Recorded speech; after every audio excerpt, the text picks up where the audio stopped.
Good morning, everyone. Welcome to another episode of Xah Talk Show, where I give you a gander to the underground of the hacker code of the elite programmers.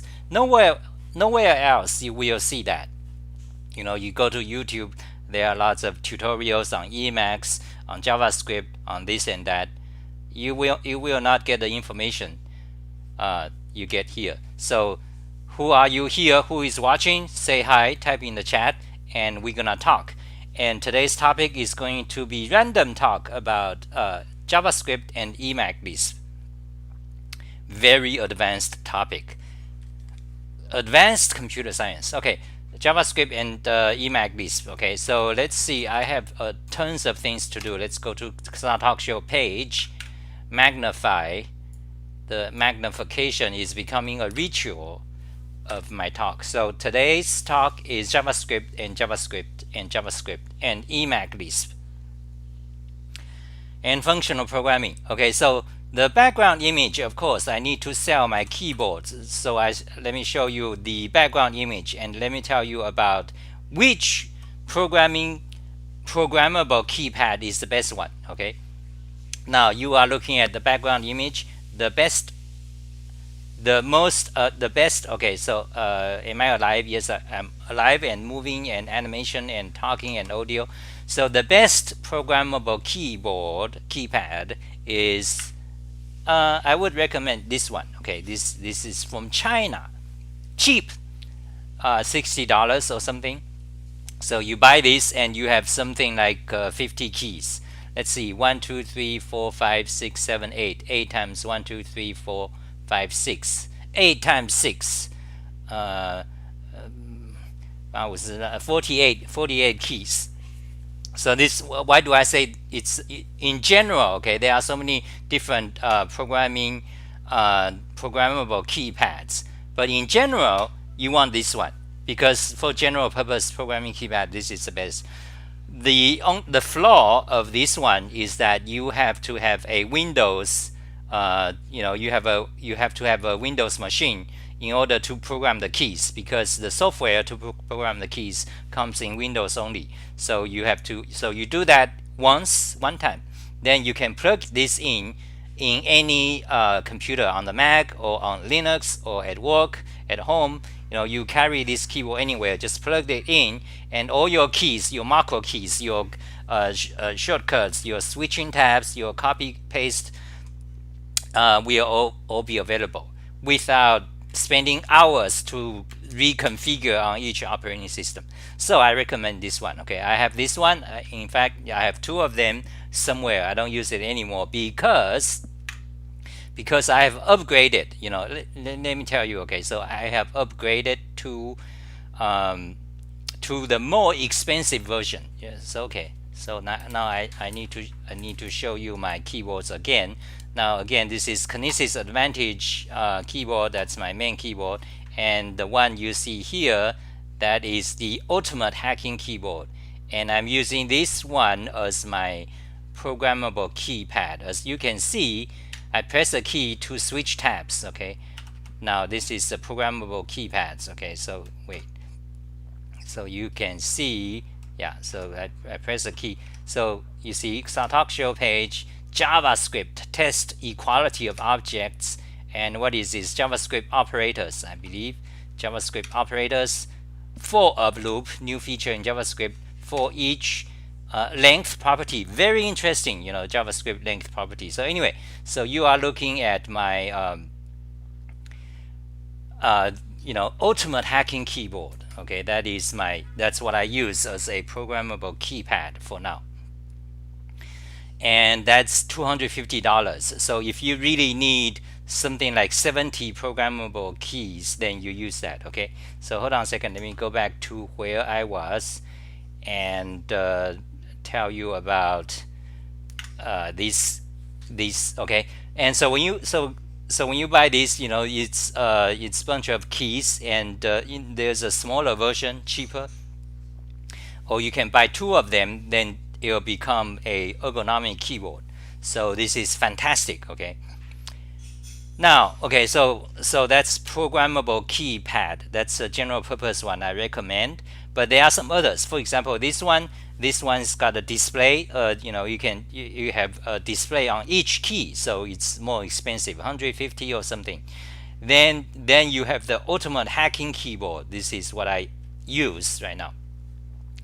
So these are programmable keypads. This might be overkill for a programmable keypad, because this is actually one of the best ergonomic keyboard, one of the best. Okay, there are a few, but the advantage of this one, it's got the most powerful programmability and the most easy to use software. For example, let me show you. Okay, I showed you this many times. The ultimate hacking keyboard. You go to my website and you can see a review of it with video. But today we are going to talk about Emacs, Lisp, and JavaScript. Lots of things, tons of things I'm gonna tell you. So if you have questions about those topics, just type it. Okay. So here is you are looking at ultimate hacking keyboards. The programmable software. So I can change any key I want easily. I'm not going to show it today. So that's ultimate hacking keyboard. Then then you have quite a few others. For example, this butter stick. This is great if you are into do-it-yourself things. You buy this, you can assemble it yourself, or you can buy it pre-assembled.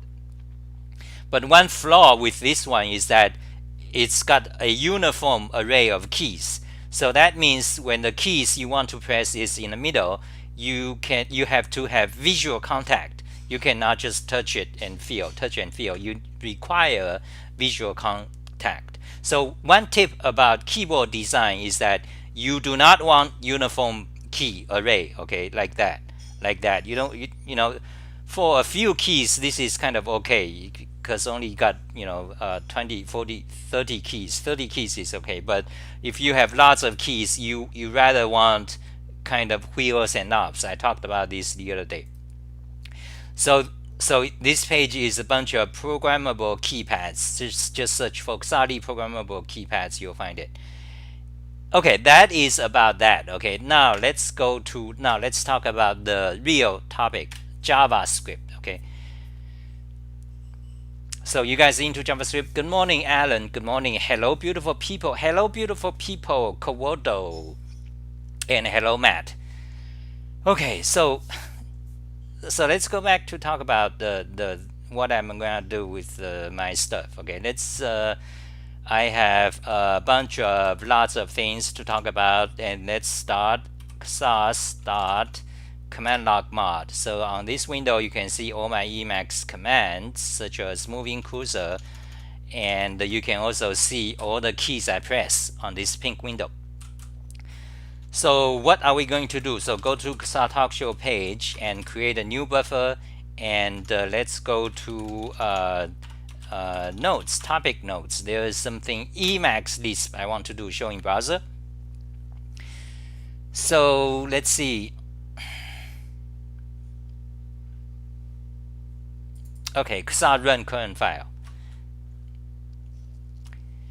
Okay, alright, everything is good. Xah-run-current-file, let's do that. Okay, xah-run-current-file. Okay, so there's a lot to do. Okay, so let me show you what's going on. Okay, so cut that, show the pink window, and go back to Talk Show. Cut this, close this, yes, close it, don't save, and open the Talk Show page, and open it here, and magnify. We need magnification, and paste it here, so you can see the command xah-run-current-file show in browser. Magnify, and so let me put this up here, so you can see. I can watch my own live show. So this is recursion, watching my live show within a live show. So let's comment that out. So that's the YouTube part. Press the key to comment out, showing browser, so it's good. So now you can see this run-current-file, okay, which is this one, okay, show the pink window. Now I press the key, so it becomes code, and go back to browser, refresh, you can see now it's red. Okay, now I'm going to modify that command. First of all, let me show what that command does. Okay, so create a JavaScript code. Wait, what? Okay, show the pink window, close that. Create a JavaScript template so you can see that, and put it into a buffer, magnify. So console log 3 plus 4. Okay, run it. You can see the answer here is 7. Okay, so you can run it. So you can run JavaScript. For example, let's do something more complex. Array. Okay, so let's say array constant array. Okay, now 3 4 5. Okay, we got array. Yeah. Okay, and now array, we want to add, let's say add 1 to each one of them. So array dot for each, yes, expand it, and arrow function. So for each x, you want to return x plus 1. Okay, so that is what we're gonna do. And instead of for each, actually, let's say array map. Okay, let's see, array map. Yeah, so run it. So you can see the result here. So 4 5 6, that's correct. 3 4 5 becomes 4 5 6. So you can run JavaScript. Now let's cut that, paste it here, prettify, showing browser. So we have our JavaScript code here, there, and you can also do emacs lisp. Okay, so let's create a template. So emacs lisp 3 plus 4. Okay, magnify and show the pink window and run it. Symbols function definition is void. Of course, how idiotic I have been, because in emacs lisp you need this parenthesized notation. So that's no good. This is the Lisp way. So run it. Where's the answer? Run it. What? Run it. Where is the answer? It's not. Wait. Normally it would pop up. Oh yeah. So yeah, you run it this way. Okay. So run it. Eval last 6. Okay, but if you want to run it, if you want to run Xah, you see, we are talking about xah-run-current-file. That's the command we are trying to demo. So let's try to demo that. So message, let's print the result of 3 plus 4. So xah-run-current-file, not message. Okay, so let's do print. Okay, so not point, print. Okay, now we are talking xah-run-current-file. It doesn't pop up the result. Instead, you have to go to the message buffer yourself. So we just did. So there it is, 7. Okay, so let's try it again. Run it. So you can see at the bottom 7. So let's do the same thing with JavaScript, like a list. Okay, so print a list of array in emacs lisp. Okay, let's do array. Array in emacs lisp is called vector, the complexity of programming languages. So vector 3 4 5. So now we have a vector. Now print it. You can see here's the result. Now xah-run-current-file. Now we want to add 1 to each one of them. Okay, so let's say let vect, let's say arr equals to let's say arr equals to 3 4 5, and let's say I want to print and give a lambda. Okay, let's stupid emacs lisp. Okay, so lambda is a function for each x returns x plus 1, plus 1. So let's say result. Okay, so we need to set result and run lambda. Okay, then print result. Now emacs lisp, although emacs lisp is a functional programming language, but you cannot easily pipe like the way you do in JavaScript. For example, we did in JavaScript. Let's see, where is the JavaScript code? Okay, JavaScript code is here. So you can see the way we did JavaScript is that we create a array, then we just array dot map. So then apply a function, inline function like a lambda. But in Emacs Lisp, you cannot easily apply a lambda without first well, actually you can. Okay, yeah, okay, that's okay. So actually you can. So let's do it. So map car. Okay, actually not that. Map car. Okay, map car takes a function. So the function will be that, and the sequence will be ARR. So that's what we're gonna do. So then we're gonna just print that result. So cut that and print it here. So yeah, so we did it the same thing with JavaScript. Now let's run the code. Okay, now show the message buffer. So you should see the result at the bottom. So show the pink window, and now run xah-run-current buffer. Run it. There it is. The result 3, 4, 5, 6. That's correct. Correctness is our concern. Now paste the code here. Prettify it. Make it font syntax clean. So there it is. JavaScript and Emacs Lisp. So what do I have to do? So this command is versatile. This xah-run-current-file command is versatile. It can run lots of things. For example, it can run, let me show you. Okay, describe key, then press a key for xah-run-current-file. So then you can see the documentation of this function. Then you can read it here, or let's just jump to the source code. Okay, open it. So here is the source code, xah-run-current-file. So you can see this source code. It can run Emacs Lisp, PHP, Perl, Python, Ruby, JavaScript, TypeScript, Golang, Bash, OCaml, Visual Basic, and so on. And what I want to do, Jesus, this is not what I want to do. I want to do some JavaScript and stuff. Comments, questions? Let's see where we are. Go back to. Okay, no comments. Okay.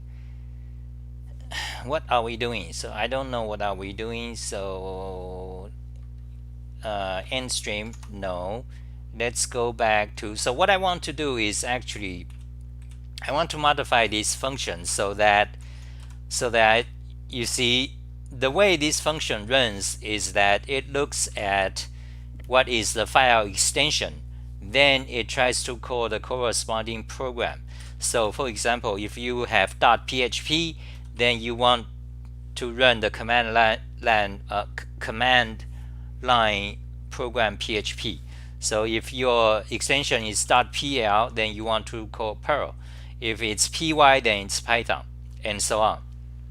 But the program name can also be a file path. For example, if you are running Python 3 instead of Python, depending on your setup on your operating system.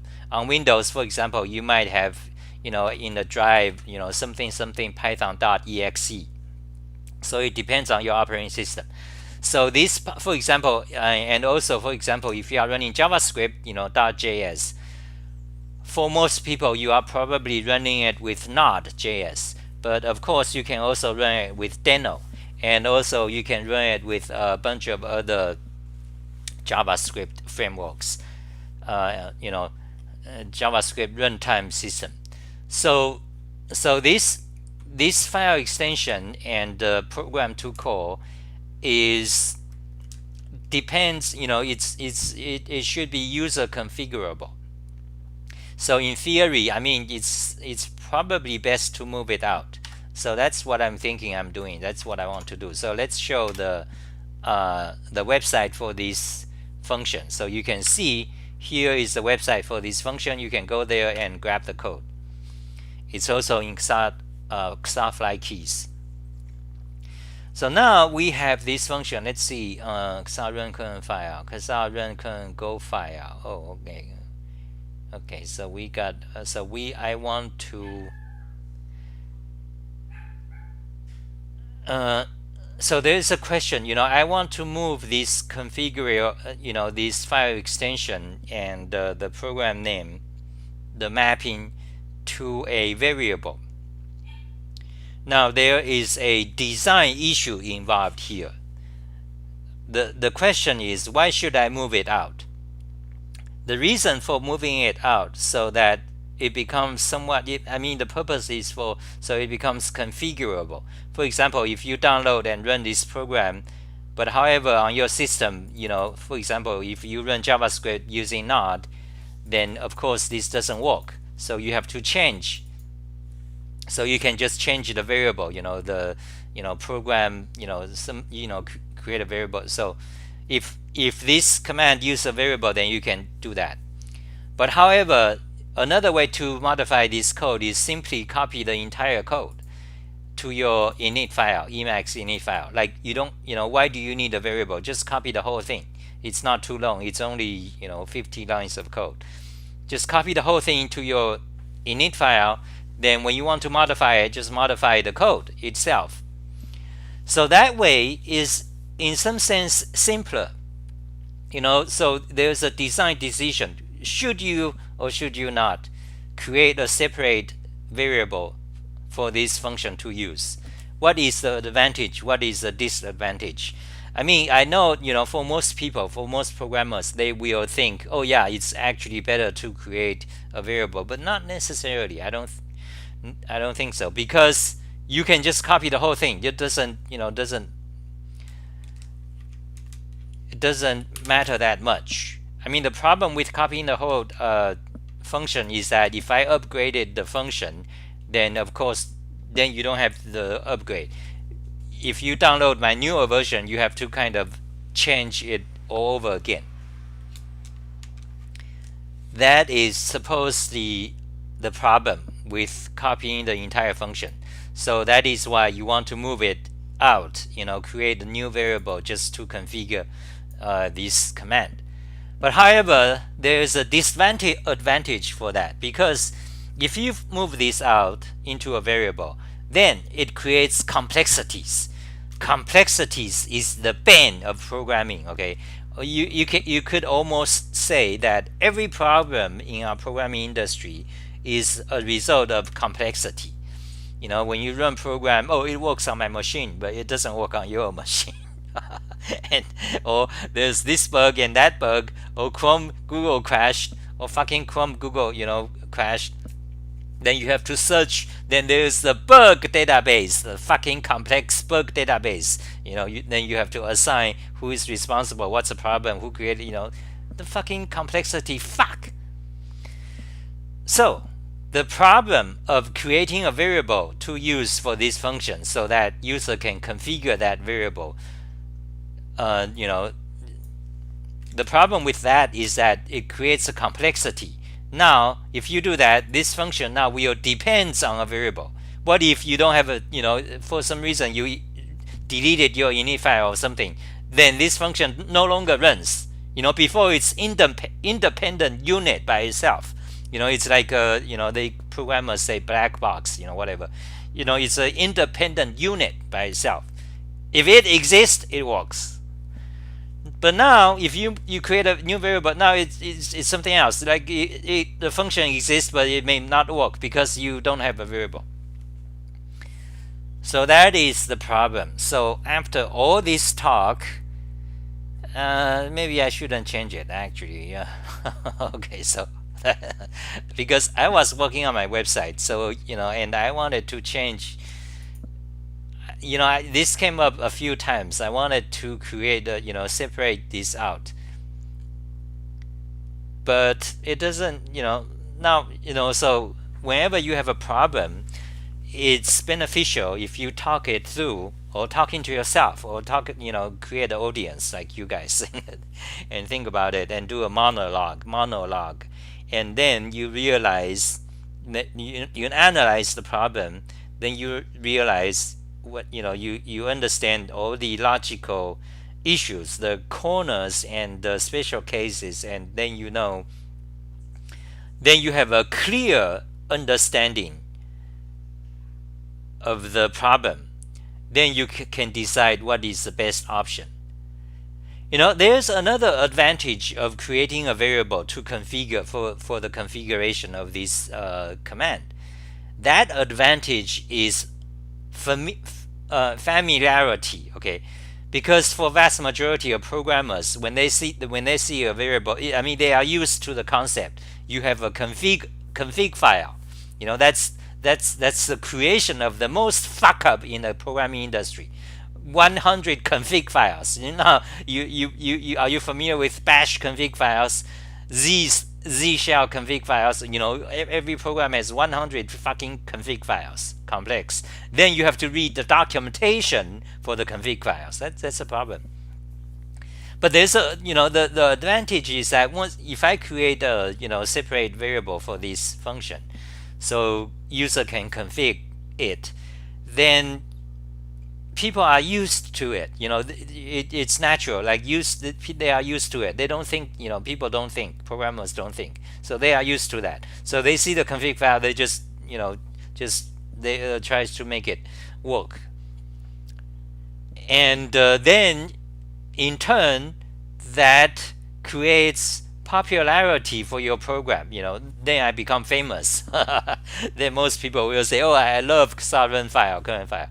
Because if I don't do that, if I do not separate it into a config file, then the common idiotic programmers, they will complain. They will, some of them nice people, they'll say, "Oh, I love your xah-run-current-file, but maybe you should separate this program extension and program name map into a separate config so that they can configure it." Yeah, but that creates complexity, they haven't thought of. Okay, so there are some of the issues about this problem. Now let me mention another issue. Okay, config file is no good. Okay, so config file, in a sense, they create dependency. Now you must have heard the phrase dependency hell. A common phrase in programming industry, dependency hell. So now if I create a separate config variable, that you have a dependency. Before you don't have that. Okay, so but suppose I do create a separate variable. Then there is another programming decision to make, another question. That is, if I create another a variable where this function depends on xah-run-current-file, the variable will be named something like xah-run-current-file file extension program name table, file extension and program name map, something like that. So if I create that table, there's another question. One way is that I can make this command implicitly depend on that variable. That is, that variable will be a global variable. So in the code somewhere, I'll just reference to that variable. So this is a implicit dependence. And this is, in fact, most programs work, how vast majority of programs work. In Bash, in Ruby, in whatever tools you use, config tools, whatever, automation tools, they all have a config file. Apache, whatever it's web server, npx or whatever. Almost every tool, they have a config file. Whenever they have a config file, the dependency is implicit. They just assume, or the worst is environment variables. That's the worst fuck created by the Unix fuckheads, with their Unix philosophy. Environment variables. They are just global variables. Okay, they are global, implicit global variables. So one way for this to work is you rely on the variable, the config file of variable as implicitly, assuming it's a global variable or environment variable. But the other way, which is rare, which is rare, is that you have explicit dependence on that variable. That is, in other words, your function will take an argument and that argument is the map. Okay, is this file extension and program name map. So your function will actually explicitly take that variable. This way, it's theoretically better. Okay, it's better because now the dependency is explicit, and from another perspective, now you have a function, you have a pure function, because it does not depend on some magical, global, hidden, fuck environment, Unix philosophy, fuckheads variable. It doesn't implicitly depend on those. So if it fails, you'll say, oh, no argument given. Then it's explicit. And from functional programming point of view, Haskell people, they love it. So you have explicit dependence. So if I'm going to create a separate variable to do that, so I have a explicit, I could make it explicit dependence. Okay, I think for now I'm not going to do it. Okay, I'm just going to have this unit. This is Xah style. Okay, so if you want to use this function, just use it. Just copy the whole thing, put it in your init file. Okay, don't worry about upgrade. Upgrade. Do it manually. So after a year or two, if you find I have a new version, you can upgrade. You don't have to. I mean, this is like a trivial function. Okay, you can just like open source. This is part of the advantage of open source. You grab it, put in your init file. If it changed, I mean, you don't have to. So it's your own now. If you need some change, just modify it. It's simpler. Okay, so I think actually that's what I'm going to do. I'm not going to change this for now. Okay, so that's one big topic finished. I was going to talk about, then we have several other topics. Okay, we have JavaScript and we have JavaScript. Okay, let's go to JavaScript, but let's see who is here, who is watching, and who is and what you guys have to say. Alfonso Rafare says, how are you doing? I'm good. Hello, how are you? Justin Scarfi. Hello, mathematician. Hello, great mathematician. Justin Scarfi. How are you doing? So, and Pandemic says, hi Xah, greetings from Peru. Pandemic. Okay, what a name. Greetings. Okay, okay, so how long have I been talking? Let's go to the next topic. Today I was so busy working on my website. So much things to do. So let me show you some of the things on my website. Okay. So I've been talking for 34 minutes. Okay, so good. So far so good. Yes. So xah-run-current-file. Okay, go get it. It's fantastic. It can run Perl, Java, Ruby, Python, and so on. Golang too. Okay, let's close that. Yeah, let's close that. And what is this page? Xah Talk Show. Okay, now let's go to close messages. Let's go back, close this page. Amazon search programmable keypads. Okay, that's my keyboard blog. Close it. Let's go to my JavaScript blog. So I have been working on my JavaScript a lot in the past 2 months. JavaScript, the worst language on earth. Style guide, delete operator. There's so many to talk about. Let's see what I want to talk about. Okay, equality, JavaScript equality. Okay, JavaScript equality is the worst crap possible. And JavaScript, you don't have a object. If you have two objects in JavaScript, you cannot compare if they are the same object. JavaScript. That's one of the biggest flaw with JavaScript. If you have two objects, look at the code. Okay, if you have two objects in JavaScript, you compare them, it's false, and why? Because, well, the technical excuse is that, well, an object returns a reference to the object. So when you create two objects, even though they have identical keys and values, they are still different, because when you use the triple equal sign for comparison, they are comparing their value, which is the reference, to the object. What does reference mean? I mean, that means the address of the object. That's the most idiotic fuck concept from the most idiotic programmer fuckheads.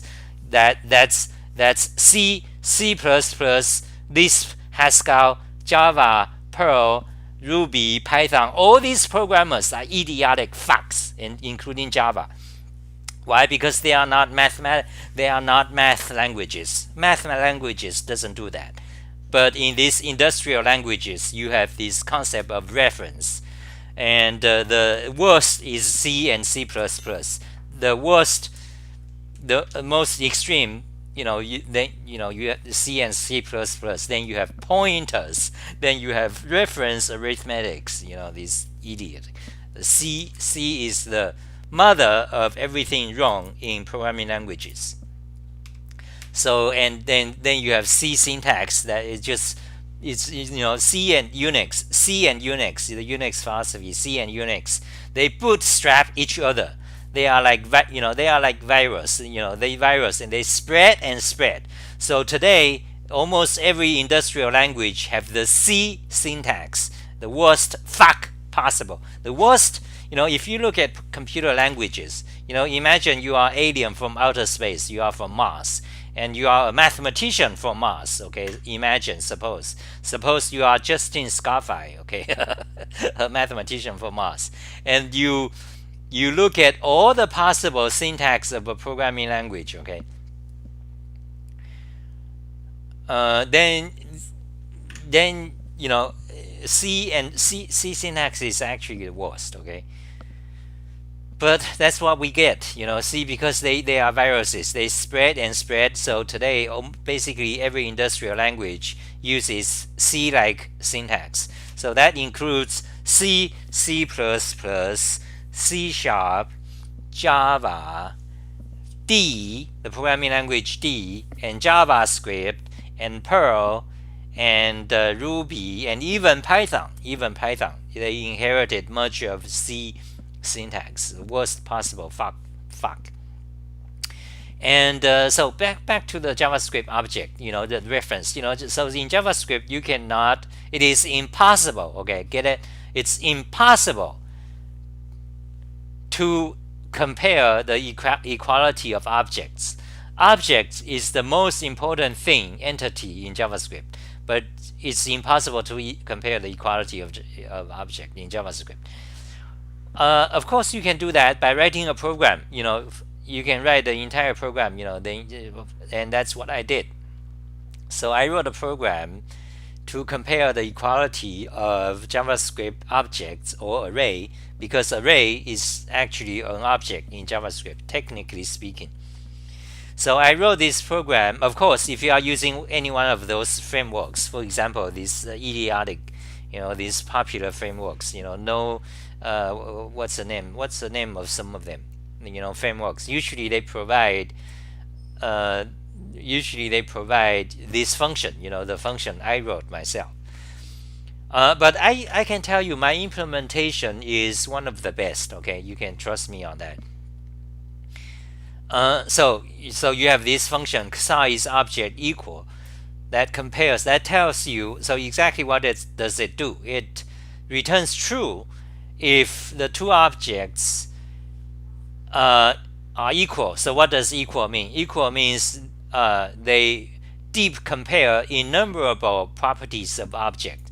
So that means if each object's their innumerable properties, their key and values of all enumerable own properties are the same, then it's equal, including, if the nested items are object themselves, then you just dive into it and compare their enumerable objects, key and values.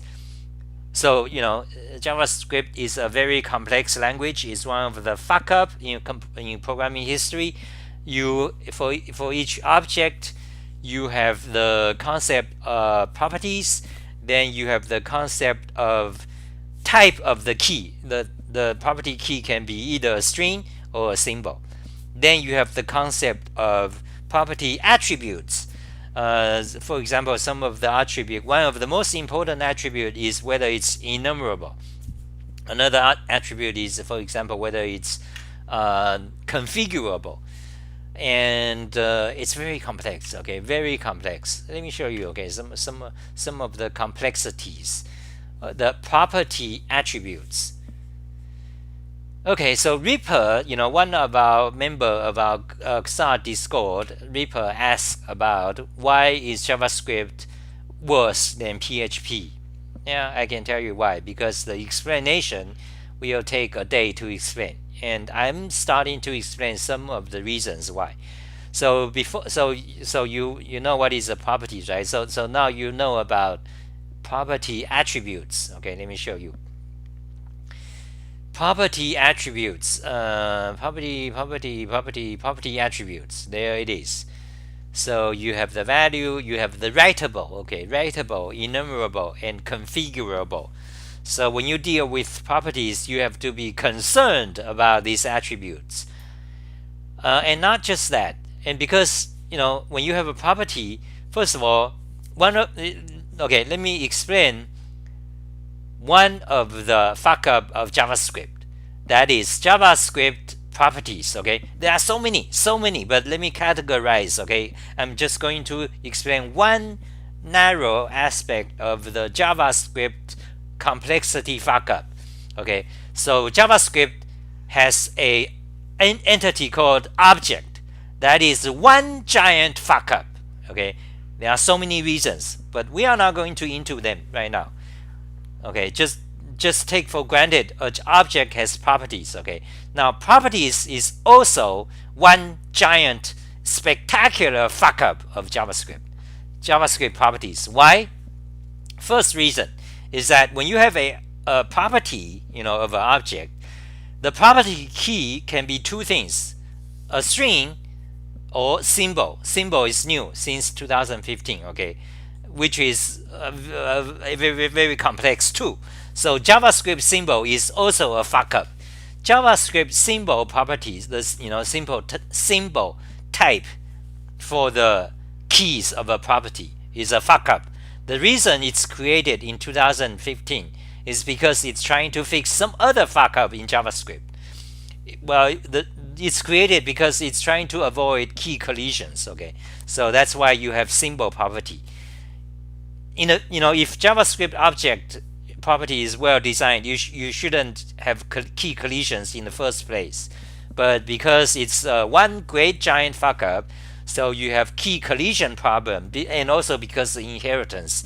So that's why you have the symbol property created symbol property, which is fairly complex because the symbol type value, you cannot actually see it. It's like a magical. It's almost like a random number.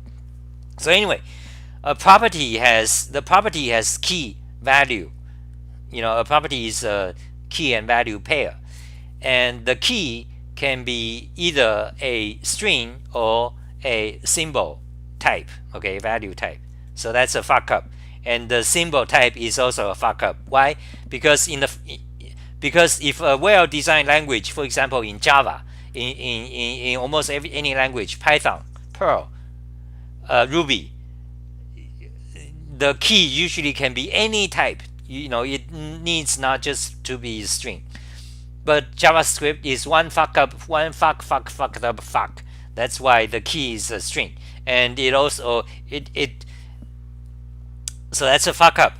But not just that, but because when you try to access properties, it's not obvious it's string because it tries to automatically convert whatever your key into a string behind the scenes. So that's a so this all these complexities creates misunderstanding. So let me show you array property access. Okay, property key is so this page. So let me explain. Okay, property access. Oh my God, we can never finish even if we narrow down to the just trying to explain the fuck ups of the JavaScript properties itself on this very topic. It'll take a whole day because then you have the property dot notation versus the bracket notation. They differ in quite a few details. For example, you are familiar with the dot notation, right? But then you have also the bracket notation. Why the fuck do you have two notations? And what the fuck is their difference? You have to read this page. I gamble. You don't know the details of the difference. Okay. So why is there such a difference? Why do you have two ways to access properties? Because it's one fucked up fuck. Okay.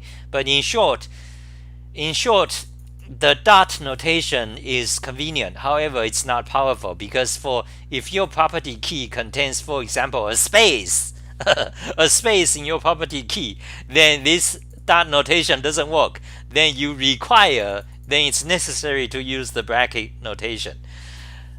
So so many fuck ups, but that's JavaScript. Okay, so then let me explain. So let me go back to so we were saying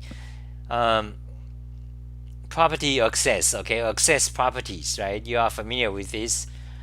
Normally you say something dot something. Okay, so object access. You don't put the double quote or single quote to make it a string because JavaScript will automatically convert that key to a string because property key must be a string or symbol. So you just do that behind the scenes. So that's another fuck up because then you don't know because everything is implicit. You might think something, but it's not. So that's not all yet. So let me get to the point. Okay, so property keys, the keys can be a string type or a symbol type. That's a fuck up, and symbol type is a fuck up. Then okay, so then a property. What's a property? Property is a key value pair, right? Then each property has these attributes. We talked about before. So property attributes. Okay, let me show you. So property attributes.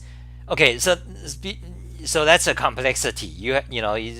Property can be writable, can be enumerable, or can be configurable. Each one can be true or false. But that's not all. Then you have the getter and setter properties. Fuck up. The one fucked up fuck JavaScript. Getter and setters. You know what they are? Because technically speaking, okay, so let me try to do a summary from the top again. So object has properties. Object by definition is a collection of key value pairs. Those are called properties. That's not all because object has more than that. Object has special things. For example, a function, a regular expression property, a date object, regular expression object, date object, array object. They are not just key value pairs. They have something else. But technically, object in JavaScript is key value pairs. Okay, let's ignore other special things. So a property, an object is key value pairs. Key value pairs, and key, the value of a key can be of two things: a string type or symbol type.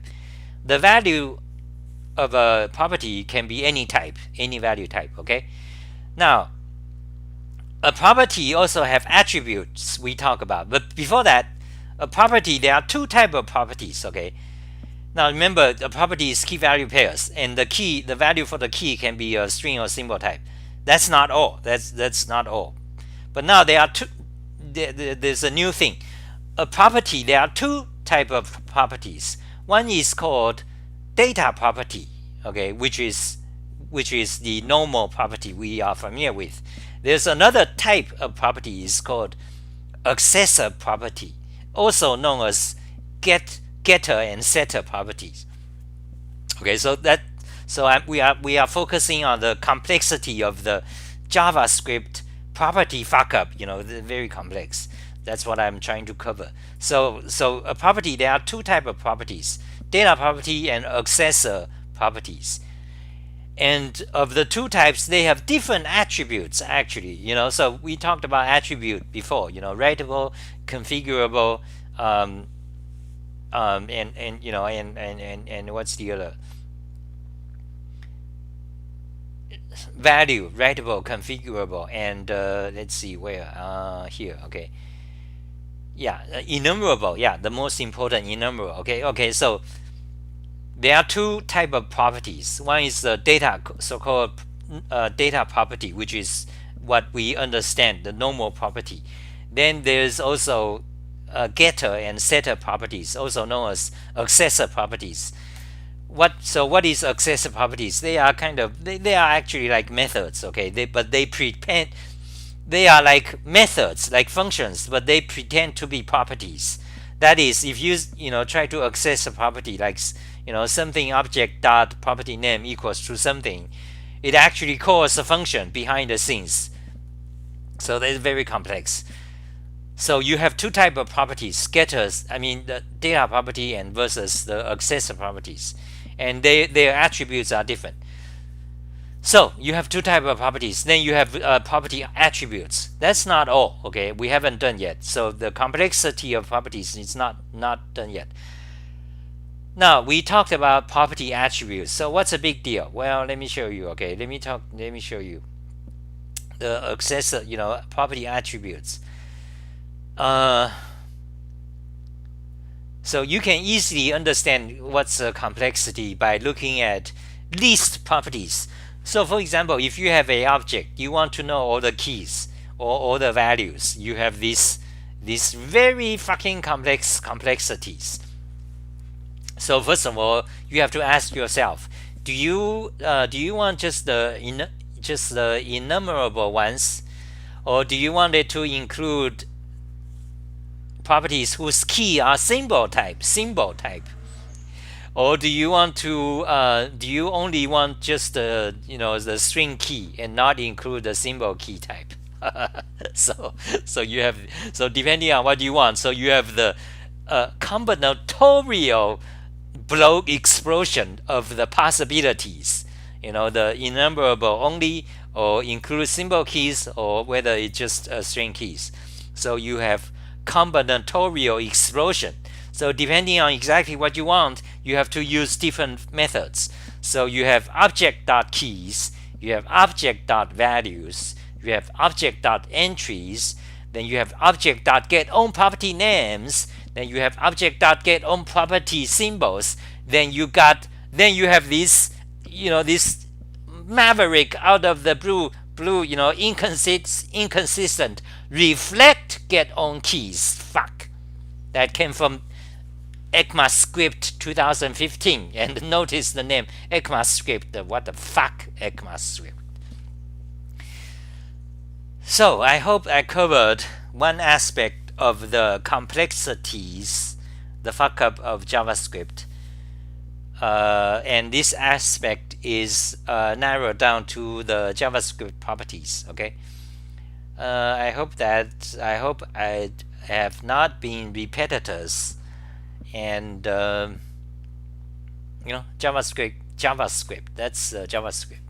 That's JavaScript we are looking at. Okay, so let's look at the comments, and maybe we should shut down. Okay, so maybe we should. Let's see how long have I been talking? Been talking for 55 minutes. And yeah, so let's read the comments, what you guys are saying. Afonso says C is cool. No, C is not cool. Pandemic says how to customize Emacs for view documentation on HTML, CSS, and JavaScript, or what is the package I need. How to customize Emacs for view documentation. What do you mean? What are you talking about? Pandemic, okay, are you still here? Tell me what you are talking about. What do you mean customize Emacs for view documentation? What documentation on I mean, your question is very ambiguous the way you expressed it. What do you mean view documentation on HTML? You mean documentation that's written in HTML, or do you mean what, like what?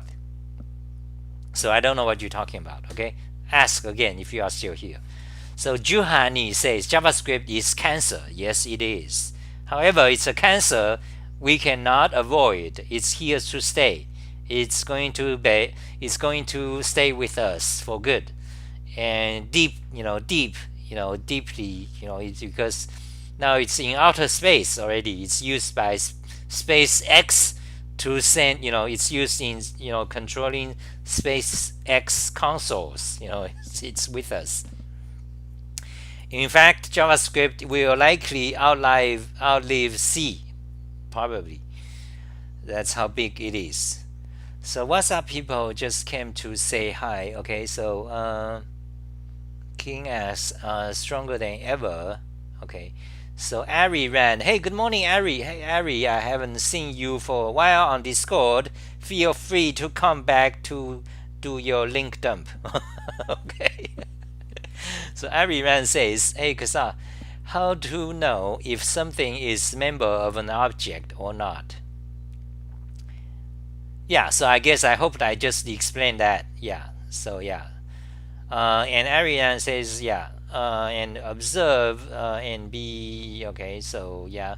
So no chemotherapy for Java. Yeah, JavaScript is very complex. That's the condition of our industry, and C and C++ is no better. Okay, now of course you have C and C++ fans. C and C++ is the worst. Fuck C and C++, no better, and Perl is not better. Okay, so Python is a bit better. Python. Okay, so what is better? Python, Golang, Julia, Java, even Java. I don't like Java, but Java, I don't like Java because it's OOP and it's it's not my style, it's not my philosophy. The Java language has a philosophy and has a model of the runtime. It's not my, I don't like it at all. I hate Java. Java is OOP, it's not functional programming. You have to do something simple. If you want to do something simple, it requires 3,000 lines, to code in Java. I don't like it. But however, Java, objectively speaking, all things considered, with respect to human animals creation of computer languages, the entirety, we look at from the Olympus, Mount Olympus, look at the Java, look at everything, human creation, what human animals are doing with computer languages. Then Java is, we could say, it's reasonably good. Okay, it's not as what's written as C++. Fuck C++. Fuck the C++ coders, and fuck the C coders, and fuck Unix. Any one of you are proponents of Linux or Unix, you are fuckheads. You are kind of, technically speaking. C++, okay, and they are crap. They are worst shit possible. And JavaScript and Perl, okay, and Bash, including Bash. But Java it's not a fuck up. Java is reasonable. Okay, Java is not a hack. All the others are hack. They are hack among hacks. C, let me repeat. This is important. C, these are criminals. C, C++, JavaScript, Perl, Bash, and Unix shells. Basically anything Unix, anything come from Unix. including Linux, including Apache, including any Unix tools that requires config files and dot files. Fuck Unix. Fuck Unix is the boss of the criminal gang in terms of human animals programming industry. What we human do with respect to the quality, the goodness of it. But Java is okay. Java, I mean, I don't like it, but Java is like reasonable. Okay, that is my opinion. We are programmers, and we are talking about opinion. That's what we have, opinions, as opposed to mathematicians. that's a giant difference between programmers and mathematicians. In programming industry, that is us. Everyone is, you could almost say, everyone is idiot. Everyone is petty. They are gonna tell you, oh, my language is the best. Oh, my editor. Oh, Emacs versus VI, the fucking petty fuck. Everyone has their own opinions. How you should format your code. Oh, you should space versus tab. Indentation. My style is better than your style. The fucking programmers. Fuck. Programmers is in sharp contrast to mathematicians, because in mathematics there's no nonsense allowed. If you have nonsense, get out. And it's actually easy to see. Of course, there are still crackpots, but it's not easy for them to grow. If you are a crackpot like the Perl, like the Larry Wall who created Perl, or the Guido van Rossum who created Python, or the Martin Fowler, the worst crackpot, in my opinion. Okay, in my personal opinion, this is not objectivity talking. In case they sue my ass, okay, you cannot sue me because this is my opinion. This is free speech in America. Okay, so the Perl guy, idiot, the Larry Wall, the Martin Fowler who created UML, and a bunch of other crap. They are kind of like crackpots. They create theories. They tell you what to do. They for example, they spread all the Unix philosophy crap. They create codes. You have lots of codes. So, and they can easily create a massive audience and followers. You have Perlers. You have the Republic of Perl. You have the onions, onion, the nation of onions, or whatever, the apocalypse, whatever the Perl created, the bunch of things. And you have Pythonic, you have the Python priests and so on. Then you have the Lisp phonetics. You have the Emacs commune. They talking about buffers, the scratch buffer, the nested parentheses, the macros, a bunch of crap. Anyway, so it's easy, in the programming community, it's almost trivial. It's easy to create a code that has no solid scientific basis, such as the patterns, the programming patterns, fuck, the agiles, fuck, these codes. So, but in contrast, in math, it's not easy to do so. Yeah, you have crackpots in math too, now and then, but they cannot grow. They don't get followers much. They do have followers, but there are some crackpots. They will tell you they created the new theory for mathematics. They found a solution where mathematicians are unable to solve for 1,000 years. There are people like that. And some of them have followers, they have some followers, but their followers are not mathematicians. That's the difference between the programming code and mathematicians' code. If you could have a code, but you don't have much followers, and your followers are not mathematicians. They don't know what to do. They don't know what is math. Their followers are programmers like you guys. Okay, I think that's it for today. So let's see what other things we need to shut down, because I talked non-stop for 1 hour, rambling. Hello, Professor Xah. Hello. I've been called professor a couple of times in my life. Although technically speaking, I'm no professor. Hacker News, the source of everlasting opinions on type versus space, exactly. Not very popular now, but back in 2010, exactly. And I have an article on that, of course. I can talk about that topic, that very topic, for 1 hour. In fact, yesterday we did a topic, or two days ago, we did a topic about code formatting. So you should watch it. Okay, I recommend, if you like my show, you like the general smell of my show. You watched a few of my shows, you like it. I recommend the one I did like 2 days ago. The one before this one. That one is talking about code formatting, issues. Obvious space. Okay, that's it for today. Thank you guys for watching. And if you like my stuff, of course, just pay me. Okay, you know where to look. You just pay me so we can grow the Xah code. So pandemic has a question. So I mean like company quick help package, but for HTML, CSS, JavaScript. So so pandemic has a question about, I still quite don't understand your question about something formatting HTML, CSS, JavaScript in Emacs. So company quick help, I don't know what that is. I haven't used that package. So what do you mean format? Yeah, so sorry.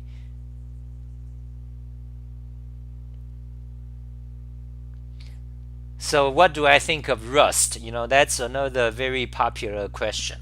Okay, I'm tired of answering that question. That's the type of question the elite hacker types love to ask, which is my audience, which is exactly my audience. It is them, it is you guys who watch my show and who often ask that question. What do you think of Rust? I don't like Rust. Okay, it's good. Okay, I'm not going to. What do I think of Rust? Well, Rust is a low-level language. Okay, it's modern. So, in general, modern ones are better than 10 years old ones or 20 years old ones. So Rust is, I think, it's definitely better than C or C++, technically speaking. Okay, so that's my opinion. Rust is better, scientifically better, for sure, for absolute certainty. Rust is a better language than C or the C++ absolutely, for no reason other than it's created after 20 years. Because technology always improve. You have complex situations, environments. So if you have a language that's like 10 or 20 years difference, the later one is almost always better. Okay, that is my opinion. What do I think of Rust? It's better than C or C++, for sure. But however, Rust is not my cup of tea. Okay, I don't like Rust. I don't like Rust because it's not my philosophy. I like functional programming. I like high-level programming. I like mathematical programming languages that is designed for mathematicians, where the model of the programming language is modeled on mathematics, not the fucking CPU, the hardware, the memory.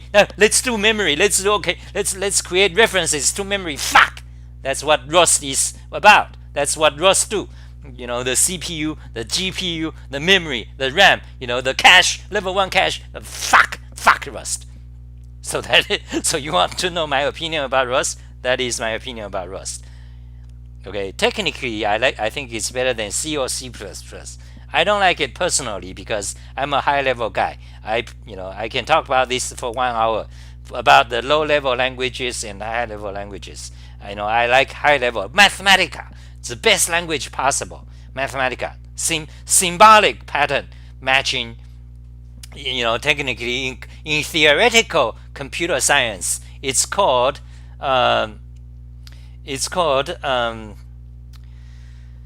what's the name? I haven't, so I have 1,000 articles on that. Okay, let me show you my articles. Programming languages. You guys don't know it because you guys are industrial programmers. But you can, if you want to. I have written everything on my webpage, lots of things. Okay, and most of the things I actually talked about because I have 6,000 articles. 6,000 articles written in the past 20 years. 23 years written in past 23 years on languages. So for example, my most favorite, if without qualifications, if you ask me what is my favorite programming language without any qualification, that would be Mathematica, or also known as Wolfram language, because that language is symbolic. It does rewrite system. That's the word I'm trying to say. So in theoretical computer science, look up Wikipedia. There's a term. This is called rewrite system. You might think of, you might be familiar with terms like Turing machine or lambda calculus or Turing complete, or things like that, or Howard Koren isomorphism, from Haskell people. So another term in this kind of theoretical computer science, one of the term is called rewrite system. You can look up. That is the model of how Mathematica is doing the computation. Rewrite system. Okay, that's what I like. So why do I like it without qualification? I need a qualification because Mathematica, even I like it, but it's not an industrial programming language, because it will not be suitable. For example, if you use Mathematica to write a operating system, that would be silly. Okay, it would be very stupid to use Mathematica, my favorite language, to write operating system, to write drivers for your keyboard. That's very silly. If you want to write an operating system, Rust. Okay, Rust would be the solution. I don't like Rust, but I like Golang. Okay, Golang is also low level, but I like Golang very much, and I have reasons. You just type why I like Golang. Type my name, Xah, why I like Golang. You'll find the answer. That's it. Okay, so pay me. Okay, donate money to my account, Patreon, or you can buy my Emacs tutorial or JavaScript in-depth tutorial. Buy it, pay me. And thank you very much for watching my show. That's it for today. Are there lots of job opportunities for using functional programming languages? Basically, no, if you compare to other languages. So if you are into functional programming, and if you are looking for a job, you must be very, very, very good. Okay, so this guy, Xuan Kai, are you Japanese? Okay, so he's asking if there are jobs for functional programming languages such as Haskell. There are. People are starting. For example, Facebook is using Haskell. So, but you must be very good. So if you are really into Haskell or functional programming, so just focus on Haskell. Okay, if you really like Haskell, focus, study. You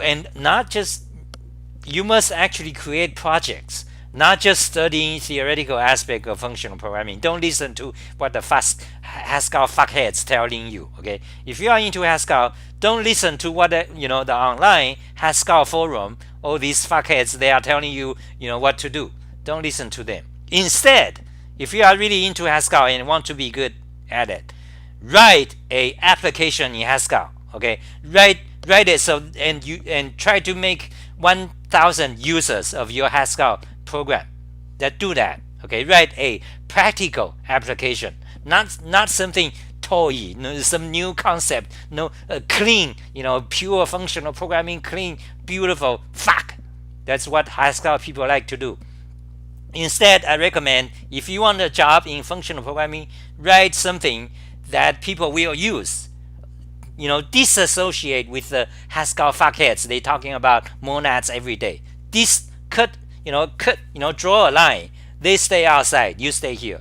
You code your own Haskell. Trying to write a Facebook in Haskell.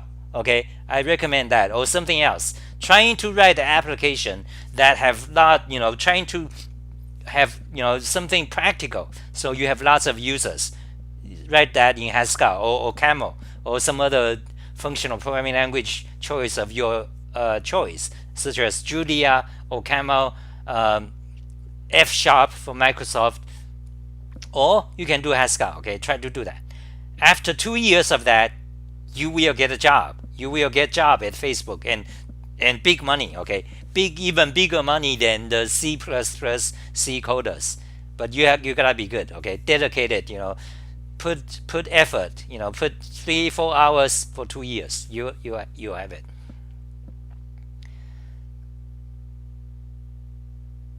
Bye bye guys.